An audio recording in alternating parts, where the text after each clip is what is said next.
એ કાકાએ વયોવૃદ્ધ હતા, મને પૂછ્યું કે ભાઈ આટલો મોટો ઘસારો આ ટીમ જોઈએ છીએ, અમે લોકો દોડે છે, ટિકિટ માટે રોવે છે, સામ દામ દંડ ભેદની નીતિ અપનાવે છે, નેતાઓને નેતીઓ પણ પોતપોતાના સોગઠા ગોઠવતા હોય છે, પોતાના કાર્યક્રમને ગોઠવવા માટે મથામણ કરતા હોય છે, ગ્રુપિંગ એક જ પાર્ટીમાં 10-10 ગ્રુપ બનતા હોય છે. આવું બધું શા માટે અને કેમ? તેમને પ્રશ્ન પણ વ્યાજબી હતો કે શું કોઈ મોટા કાવડિયા મળે છે, શું આ કોઈ એવો બિઝનેસ છે, કોઈ એવો ધંધો છે કે હું જોઉં છું જ્યારે ચૂંટણીમાં ક્યાંક લોકો જીતતા હોય છે, જીત્યા પછી સામ મધ્યમ વર્ગનો જે વ્યક્તિ હોય છે તેની પાસે સ્કોર્પિયો હોય છે, ઇનોવા હોય છે, મોટી ગાડી હોય છે, સડકો હોય છે, કપડા એનો જે રૂવાબો છે તે બદલાઈ જતો હોય છે.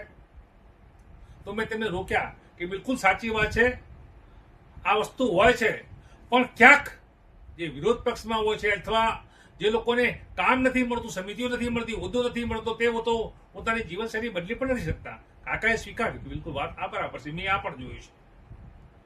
જો કે 100 મણનો સવાલ કાકાએ મને એ પૂછ્યો હતો કે જેઓ ઘણી ચૂંટણીઓ જોઈ છે, લોકશાહી જોઈ છે, કે તમે પત્રકાર છો, શું મળતું હશે?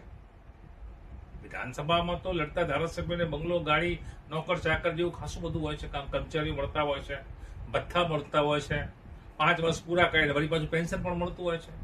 તો આ તાલુકા પંચાયત, નગરપાલિકા અને જિલ્લા પંચાયતમાં શું મળે છે?